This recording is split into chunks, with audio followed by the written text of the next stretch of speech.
Hello, everybody. I'm Greg Tilford, and welcome to the importance of supplements in the daily care of dogs and cats. I like starting my presentation today with this little guy. He's trying to tell us something. I may dress and act like my human, but I'm really a dog.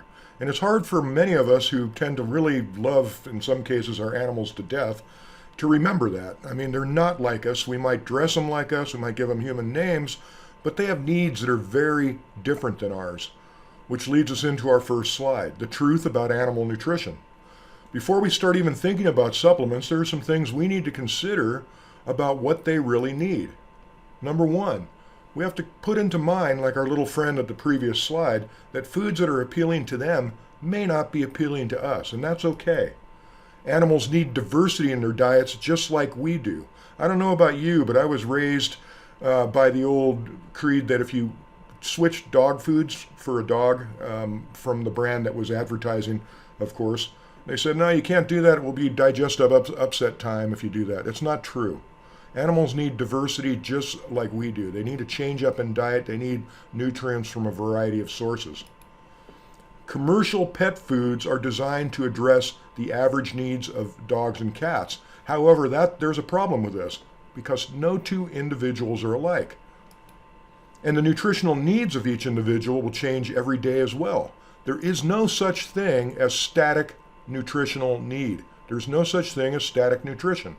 Nutritional needs change day in and day out, and sometimes by the hour, according to the conditions under which the animal is living or the circumstances. For instance, if he's had a lot of exercise or not enough exercise, if there's a new puppy in the house, if there's stress in the situation, if there's illness, if there's air pollution in the air like there is here in the Western United States as I record this, that sort of stuff requires different nutrients that, it changes all the time.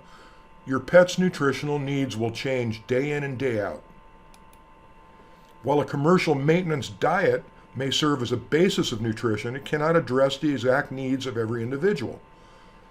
These pet foods, commercial pet foods, as good as they are developed based on average needs that span over dozens, if not millions, of different recipients. And just like I said, and just like us, each one is different. So they all have their own needs that need to be addressed with supplements. So first, let's take a look. This is the side of a pretty good bag of dog food. I want to take a look and give you another perspective on why we need supplements here right off the bat. Look at the guaranteed analysis here. Minimum crude protein is 35%. That's pretty high.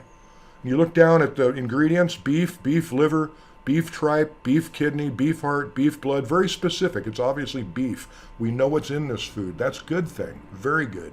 But what this label cannot convey is whether or not that 35% of minimum crude protein is actually available and can be assimilated by your pet's body. Even if it's great quality beef, beef liver, beef tripe, the individual receiving this might have problems utilizing that beef without other support. That is compounded, of course, when we run into issues, for instance, with meat byproducts or what I call fake protein ingredients like legumes and peas and soy. Those will boost that minimum crude protein number that you see in this slide, 35%. It'll help the manufacturer sell under that claim. However, those kind of proteins are not readily available to carnivores. Therefore, they don't metabolize it as well as they should as a meat or protein source. And in many cases, this kind of ingredients do very little other than create a toxic soup of byproducts, metabolic byproducts that your animal's, your dog, cat, or other animal's system cannot properly metabolize or eliminate. It causes problems. So quality is very, very important. But what do we do if we already know here that these animals, they're all different. They all have individual different needs, and it can't be contained inside of a can or a kibble. So what do? We can't just look into a crystal ball and determine what our companion needs, right? We don't have that. At least mine doesn't work. I mean, heck, it shows the dog upside down here. So let's go through some notes here. Supplements serve to provide a daily supply of nutritional fuels, tools, and resources that food alone may not offer. They add additional measures of nutritional support that the body can draw from as special needs arise. So basically what I'm telling you here is that supplements should be used to add an active matrix of nutrients or other materials, other aids, like herbal remedies for instance, that cannot be contained in the food that your individual needs outside of the diet, in addition to the diet. By putting additional measures of additional support in the body that the body can draw from as special needs arise, then there's this active matrix that it's always there. We don't need a crystal ball anymore. The important thing is that the supplements need to be of a good enough quality to be properly eliminated if your animal's body doesn't need all those supplements. Supplements will help you tailor your pet's diet to her unique and specific needs. And supplements will help fill the gaps between good nutrition and special needs, as I've said, that the caregiver may not be able to see or predict. Supplements are often used therapeutically, too, to address issues that require additional measures of nutritive support. We often see vitamins prescribed this way by veterinarians who see a malnutrition problem, a malabsorption problem. Animals that have a hard time absorbing certain vitamins or can't derive them from their food might need supplemental support with a good vitamin mineral supplement. That's what supplements do, folks, and that's why they're important. They provide us with an active matrix. They provide us with support in absence of that crystal ball that we need to address the special needs of animals. Most of all, the most important thing here is they provide nutritional diversity. They add to the diet. They provide values that the diet cannot provide. Listen, I mean, if you and I were expected to live off of a single type of food all of our lives, say a bowl of cereal that has a guarantee on its label that it has 100% of all the vitamins and minerals we need, and that's all we ate, day in and day out, no milk, nothing, no supplements, do you think we'd remain healthy? I don't think so either. The animals in our lives won't remain healthy unless we diversify their diet as well, so their bodies can select all of the different nutritional values that their uniqueness requires. So how do we find and choose the right supplements? I mean, there's tons of them. They're all over the place. This is a store near where I live here in Oregon, in the United States, Ashland, Oregon, and you can see the selection here. It's wonderful. And the beauty of this store is that the people here really are in touch with their manufacturers and they know how to sell and recommend these products. Fortunately, only a couple of these supplements are needed to get started. The first one that's really vitally important for every animal out there are digestive aids. These are supplements that optimize digestion, enhance the body's abilities to absorb, utilize, and eliminate the byproducts of good food. What we're talking about here is supporting the microbiome. The microbiome is the assortment of naturally occurring bacteria that live inside the body to support various natural processes. They support growth and the immune system. Even moods and behavior has been linked to the health of the microbiome in the gut bacteria. The microbiome lives outside of the body too. And in a natural, perfect world, we'd be working in concert with the microbiome that exists in our environment, in the soil, in the foods we eat, etc. The problem is, in our world, which is far from perfect, a lot of the microbiome is destroyed in the manufacturing process. Even with the best quality raw foods out there, oftentimes the microbiome, it's void of anything live. Why? Because it's pressure treated against E. coli and pathogenic bacteria, and the treatments that are used to kill those bacteria are not selective, therefore the beneficial bugs are killed as well. So we need to support this microbiome inside and outside of our bodies, especially inside when we're talking about food. We can supplement and support this relatively easily and inexpensively. The first thing that we need to look at are what are called probiotics. These are live bacteria that work in the gut microbiome. They serve to break down food, maintain health of resident microflora, keep pathogenic bacteria and parasites in check, and protect mucous membranes throughout the digestive tract. Probiotic bacteria produce various enzymes as they're digested. Examples: Bacillus coagulans, which is my favorite probiotic, And the reason why is because it's very stable through a very broad range of pH and has an ability to pass through much of the stomach acid and reach the gut where it's needed. Carnivores have a lot of hydrochloric acid in their digestive tract. How does Bacillus coagulans differ from others? It's in a spore form that is activated once it reaches digestive fluids. It's actually asleep when it comes in a jar in powder form. So it makes it farther into the digestive tract before it's burned up by digestive juices. You'll see fine probiotics out there too that contain lactobacillus, bacteria, bifidobacterium and such, and they're good too. They're just not quite as stable, and some of them will require refrigeration. Excuse me. These are easy to feed and apply. They're usually in a powder form, sprinkled onto each meal per the manufacturer's directions every day. We also need to consider prebiotics. And what prebiotics are indigestible polysaccharides that ferment in the intestinal tract, feeding the pre-existing resident microflora that live there. They're food for existing microflora. Examples of prebiotics would be inulin and inulin-rich herbs such as chicory root, dandelion root, and burdock root. How do you feed these? Powder or liquid tincture added to food at each meal per the manufacturer's directions. Now, some commercial recipes will already have chicory root or some other prebiotic substance or even inulin added to it. It's good to have there because it does help with digestion and it helps optimize the utilization of the food that is being fed. Inulin itself is remarkable. It's a fructan group of polysaccharides. It's, as I said, digestion resistant. And what really interesting about it is colonic fermentation is selective when you use the stuff. It serves to support healthy digestive flora, increasing their numbers while reducing pathogenic bacteria. So it's very selective in our favor. There are a lot of human and animal studies that show that inulin-type fructans reduce risks of colon carcinogenesis and improve management of the inflammatory bowel disease situation that so many animals see. The digestive tract is also the place where most of the immune system resides in the body. A lot of people don't realize that, but if that microflora in the gut is not kept healthy, then the body cannot produce its own immune defense as effectively, if at all. Very important.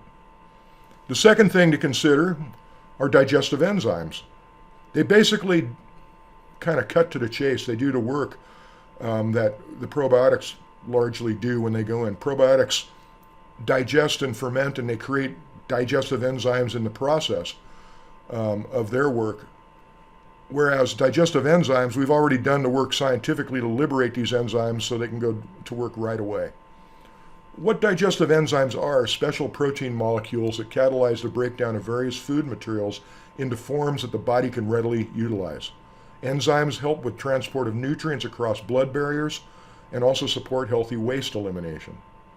There's several different types of digestive enzymes. There's a bunch of them. Here's 4 of the biggies.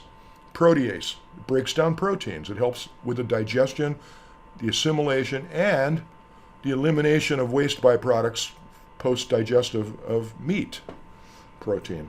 Amylase, there's a few different kinds, alpha and beta.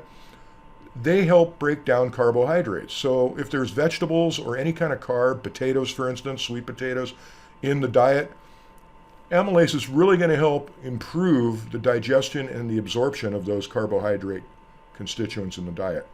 Cellulase breaks down cellulose, the cell structure of plants. We commonly know cellulose as cardboard and plant fibers, whatever, wood. Carnivores really don't have an enzyme mix. They don't produce enough of the right enzymes to effectively break down all of the cellulase in the vegetables, the cell structures of plants well. They're mostly designed, their systems, dogs and cats anyway, are designed to metabolize meat. The reason that they, eat grass, throw it up, and eat it again, I know it's disgusting, is largely because they can't get the nutrients and the healthful components of that grass the first time around. They have to digest it twice to get it out. Digestive enzymes usually solve that problem. In fact, oftentimes you won't see stool eating or grass eating as frequently if your pet is taking digestive enzymes once per day. Lipase digests fats. That takes a lot of pressure off the system, especially the pancreas, in digesting fats. In fact, plant enzymes are often prescribed to animals with pancreatic disease to improve digestion of lipase and take pressure off the pancreas. The benefits of digestive enzymes, to name a few: improved digestion, better utilization of food, less flatulence, less offensive stool, better formed stool, fresher breath and cleaner teeth, increased energy, and it supports immune health, as I mentioned earlier. Plant enzymes support the pancreas, makes the pancreas's job easier. And they're easy to feed. Pennies per day, folks. A tasteless, odorless, largely odorless powder sprinkled onto the food once a day or twice a day is all you need to do. Pennies to optimize the diet. If you or your clients are feeding expensive kibble, canned, or raw food diets, they will be delighted by what they see what they realize from the use of digestive enzymes, because their pets will utilize that expensive food way more efficiently. They won't have to feed as much, and they'll just have better luck showing vitality quicker than just food alone. I mean, it's amazing. Digestive enzymes are one of those supplements that will turn the non-believer into a believer very quickly. The second group of essential supplements that every animal needs are essential fatty acids, and we're talking about omega-3 and 6 fatty acids. There's a lot of different fatty acids. There's omega-9s, arachidonic acid. There's a bunch of them, but we're just talking about the two biggies here. And here's what they do. Essential fatty acids are essential in building and maintaining a healthy cardiovascular system, eyes, skin, and joints. They're essential at regulating inflammation. Omega-3 fatty acids inhibit inflammation. Most animals that, especially carnivores, that do not have enough omega-3 in their fatty acid in their diets are often just ravaged by allergies, flea allergies, food allergies, because their body's ability to deal with antigens and allergens are out of whack. They're not in balance because they don't have enough omega-3s. Omega-6 fatty acids are exactly the opposite. They trigger inflammation. Now, you'd think, okay, we'll just get rid of all omega-6s, right? We don't want inflammation. Inflammation's bad, correct? No, not correct. Inflammation is a necessary response for the body to heal itself and to create an environment of healing. It has to happen, and there has to be a balance. There has to be a trigger, and there has to be an inhibitor present in order for that to happen effectively and in a healthy way in the body. Animals need both, but they need much more omega-3 than omega-6 fatty acids. The sources of these things: omega-3 and 9 fatty acids, are the best way to get them are out of a marine lipid, a fish oil, if you will. You can get them from phytoplankton, red meat, and poultry, and eggs. Now, you're going to find omega-3 fatty acids in flax oil, chia seeds, borage, black currant seeds, other hemp seed oils, and other herbs. But plants are incomplete sources of omega-3s because there's this metabolic conversion that is required to take place after it's ingestion. Mammals have an enzyme. I'm not going to try to pronounce it for you. We just know of it as a D6D enzyme. We're supposed to be producing, but even stress and just the rigors of life inhibit our abilities to produce that. Same goes for animals. There's not enough to make the conversion from linoleic acid to gamma-linolenic acid in the body, which is necessary for good health, for optimal health. It's not present in plants. It has to be converted, which is almost impossible, so it's incomplete. With fish oils, on the other hand, the GLA is already there. It's a complete omega-3 fatty acid supplement that doesn't require conversion and go to work right away. Omega-6 fatty acids, these are primarily vegetable oils: corn, safflower, sunflower, and olive oil. Now, you might be thinking that, okay, I'm feeding raw meat, I'm feeding a really good diet. They should be getting all of the omega-3s they need out of that meat, right? Yes, they should in an ideal world. The problem is there's truth to the old saying of you are what you eat. Cattle, pigs, other farm animals that are raised on grains and grain-rich diets, their meat will be very low in omega-3 fatty acids compared to those that are grass-fed and eating a healthy, well-rounded diet. So again, we don't have a crystal ball. The best way of assuring that pets are getting the essential fatty acids, the omega-3s they need, is by supplementing it onto the food every day in the form of a fish oil or other marine lipid. Why you should supplement? Again, many prepared diets are deficient. Animals are deficient that are deficient are at risk of developing serious forms of disease and are more prone to allergy. Marine oils are the best source, as I said. Oils oxidize and become rancid and lose potency of the EFAs they contain. You know, this goes out to the manufacturers out there that add omega-3 fatty acids to their foods. Thank you. That's awesome. The problem with omega-3 fatty acid sources is they go rancid and they lose their viability relatively quickly. So there's no way of assuring that what was in the food at the time of manufacture will remain there when it reaches the food dish, especially if it's been in an open bag in storage for a matter of months. People that are buying fish oil, if you're going to buy fish oil, buy the smallest bottle you can to get you through about a month. It'll store in the refrigerator that long. Don't buy so much that it will go rancid and lose its viability in the refrigerator or on the counter. Soon as that bottle is open, the clock starts ticking. So buy and push for sale the smallest bottles of fish oil you possibly can. Make sure that it's fresh and viable. It's really important. I mean, this is another one of those supplements that will make the non-believer into a believer very quickly. And refrigerate these oils after opening. Use them in a month or two, as I mentioned. So how do you find quality pet supplements? There's so many of them out there. There's a lot of hoax stuff. There's a lot of hype. There's a lot of stuff that doesn't contain what it's supposed to, and there's a lot of stuff that's adulterated. So how do you find quality? First, look for manufacturers that specialize only in formulations for pets. They've got experts working on it. They're going by the pet guidelines, the pet nutritional profiles in their manufacture. And if you have a question or a problem with any of the supplements, you can actually pick up the telephone or go online and you'll reach somebody that knows something about what they're selling for pets. Yes, a lot of human products can be extrapolated to animals, but you're not going to get support on the other end. And the formulation might be a little bit different. Look for the NASC seal if you're getting products that are being manufactured in the United States. There it is.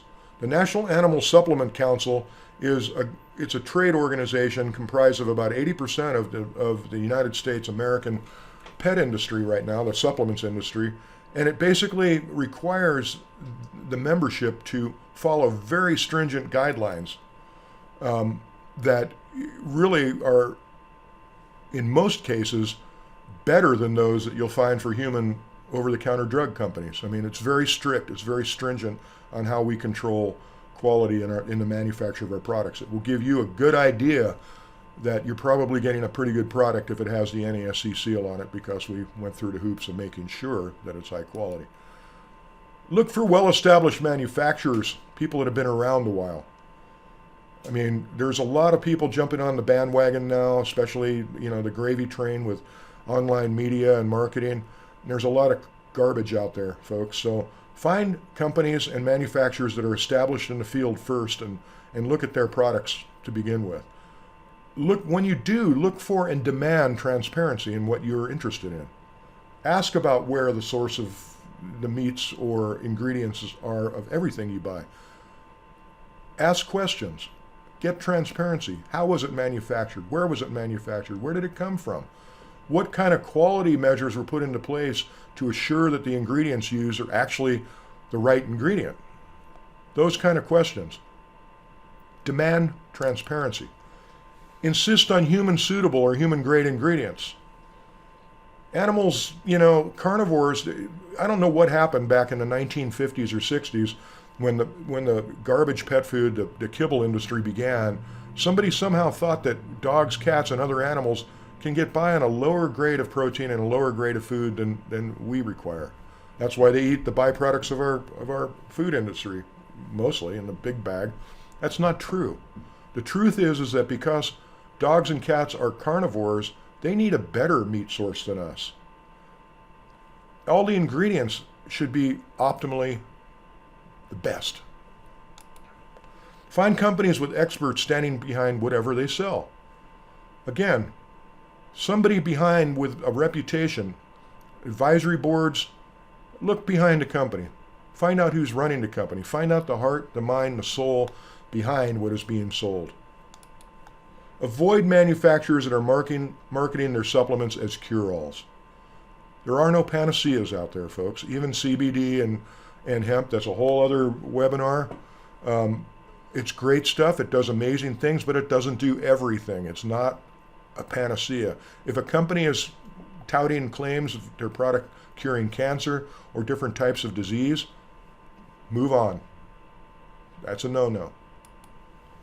If it sounds too good to be true, it probably is really the bottom line here. And we most of us have been raised by that.